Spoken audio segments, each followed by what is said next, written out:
अतुल सुभाष एक ऐसा नाम जो शिकार हो गया हमारे सिस्टम का।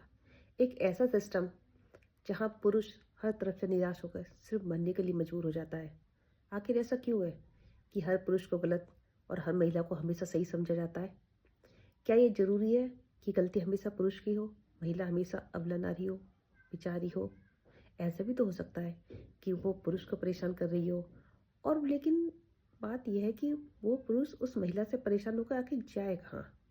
एक ऐसी सोसाइटी में जाए जहाँ लोग कहें नहीं, तुम आदमी हो, तुमने जरूर कुछ गलत करा होगा, वो तो बेचारी है, अबला है, लाचार है, तुम्हारी सारी गलती होगी। या कोर्ट में जाए जहाँ जज साहिबा बोले कि मुझे रिश्वत दो, नहीं तो तुम्हारा भविष्य बर्बाद हो जाएगा। हम्म कहीं तो जाने के लिए बेचारे को रास्ता मिलना चाहिए। हर महिला सीधी नहीं होती, हर पुरुष तेज नहीं होता। ये समाज है, 5 उंगलियां हैं, कोई बराबर नहीं होती। कोई छोटी होती है, कोई बड़ी होती है। ऐसा नहीं है कि सभी पुरुष खराब हैं और सभी महिलाएं बहुत सीधी हैं, या फिर बहुत सभी महिलाएं खराब हैं और सभी पुरुष सीधे हैं। ऐसा नहीं है। सोसाइटी में हर तरह के लोग रहते हैं। आज सोसाइटी में सबसे ज़्यादा ज़रूरत है तो हमारे न्याय प्रणाली में चेंजेस की, बदलाव की। कि ऐसा कानून कैसा है कि इंसान मरने पर मजबूर हो जाता है। हम्म? ये उस अतुल सुभाष की आत्महत्या नहीं है, उसका मर्डर है। मर्डर किया है हमारे सिस्टम ने, हमारी ऐसी न्याय प्रणाली ने, कि जहाँ सिर्फ महिलाओं की सुनी जाती है, पुरुष की कोई सुनवाई है ही नहीं। जज साहिबा कहती हैं कि मैं केस सेटल करा दूंगी, पर मुझे उसके लिए पैसे चाहिए। और आज एक अतुल सुभाष का केस सबके सामने है। ना जाने कितने ऐसे अतुल सुभाष, कितने पुरुष झूठे केसेस में फंसे हुए हैं और जिनकी कोई सुनवाई नहीं है। हर कोर्ट में बस ये माना जाता है कि जो महिला ने आरोप लगा दिया बस उसी की ही सुनवाई होगी, पुरुष की कोई नहीं सुनेगा। और अगर ऐसा होता भी है तो अगर कोई केस झूठा मिलता है तो उस महिला को क्यों नहीं कोई सजा होती जिसने वो झूठा केस लगाया है? क्यों केवल यहाँ तक न्याय को सीमित कर दिया है कि बस वो केस रद्द कर दिया जाता है कि आपने झूठा केस लगाया, केस रद्द कर दिया उन्होंने? ऐसा क्यों नहीं होता कि झूठा केस लगाने के लिए महिला को कोई कठोर से कठोर सजाओ, जिससे आगे कोई महिला झूठे केस लगाने से पहले 100 बार सोचे कि अगर पकड़ी गई उनका ये गलती कि उन्होंने झूठा केस लगाया है तो उनके साथ क्या होगा। महिला को पता है कि अगर पुरुष को सजा हो गई तो भी ठीक है, अगर नहीं हुई तो केस एकदम डिसमिस हो जाएगा, उन पर कोई कार्रवाई नहीं होगी। मेरी भारत सरकार से और हमारे कानून मंत्री से ये प्रार्थना है, निवेदन है कि वो प्लीज़ ऐसा कोई सख्त से सख्त कानून लाएं जिससे कि ये झूठे केस फाइल करने से पहले कोई भी महिला 100 बार सोचे। ऐसा नहीं हो कि उसे पूरा यकीन हो कि या तो वो केस जीतेगी, अगर बाई चांस हार भी गई तो बस केस डिसमिस करके बात खत्म कर दी जाएगी। ऐसा कोई कानून हो कि जहां अगर कोई महिला झूठा केस फाइल करती है तो उस पर सख्त से सख्त सजा और अधिक से अधिक जितनी भी हो सकती है उस पर धाराएं लगा के सजा दी जाए। अतुल सुभाष ने अपनी जान इसलिए दी क्योंकि वो हमारे खराब सिस्टम का बेचारा शिकार हो गए। उनकी बात सुनने वाला कोई नहीं था। अगर कोई जिंदा रहते उनकी बात सुनता, उनका कोई दर्द बांटता, तो आज क्या वो अपनी जान देते? उनको अपनी सच्चाई साबित करने के लिए अपने प्राणों की आहुति देनी पड़ी, क्योंकि जब वो जिंदा थे तो हमारी सोसाइटी, हमारी कोर्ट, कोई भी उनका साथ नहीं दे रहा था।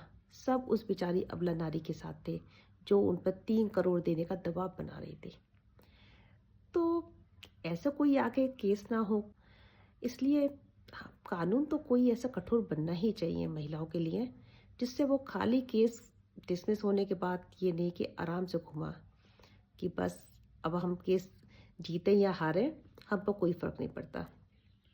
झूठा केस लगाने से पहले इंसान को 100 बार सोचना चाहिए। ऐसी तो कोई सजा होनी ही चाहिए। और आज अगर अतुल सुभाष की कोई बात सुनने वाला होता तो आज शायद वो हमारे बीच में होते। अगर हमारी न्याय प्रणाली एक तरफा नहीं होती तो शायद आज वो हमारे बीच में होते। अगर उन्हें ये विश्वास होता कि उन्हें न्याय मिल जाएगा तो शायद आज वो जिंदा होते। अगर उन्हें ये विश्वास होता कि उनकी सच्चाई को दुनिया मानेगी, सुनेगी, तो शायद वो आज जिंदा होते।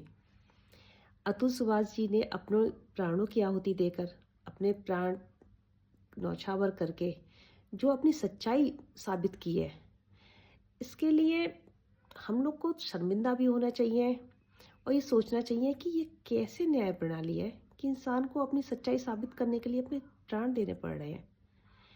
जब वो जिंदा थे तो उनकी शायद बात सुनने वाला, उनके दर्द बांटने वाला कोई नहीं था। आज जब वो दुनिया में नहीं है तो सब कह रहे हैं नहीं, उस बेचारे को परेशान किया गया है, उसने अपने प्राण दे दिए। तो हमारी न्याय प्रणाली में बहुत ही सुधार की ज़रूरत है। दोनों पक्ष की सुनिए। सारे पुरुष खराब नहीं होते, सारी महिलाएं सीधी नहीं होती, या सारी महिलाएं खराब नहीं होती, सारे पुरुष सीधे नहीं होते। सोसाइटी में हर तरह के लोग रहते हैं। तो न्याय प्रणाली ऐसा नहीं है कि एक तरफा ही हो, पुरुष की कोई सुनने वाला ही नहीं है और नारी हमेशा ही अबला है, ऐसा नहीं है। दोनों पक्ष की सुनिए और जो सही आपको लगता है उसके बाद अपना फैसला सुनाइए। तो मेरी भगवान से प्रार्थना है कि वो अतुल सुभाष को अपने चरणों में स्थान दें, उनकी आत्मा को शांति प्रदान करें। और मेरी संवेदना उनके परिवार के साथ है कि इस कठिन समय में प्रभु उन्हें ये दुख सहने की, ये दर्द सहने की शक्ति प्रदान करे।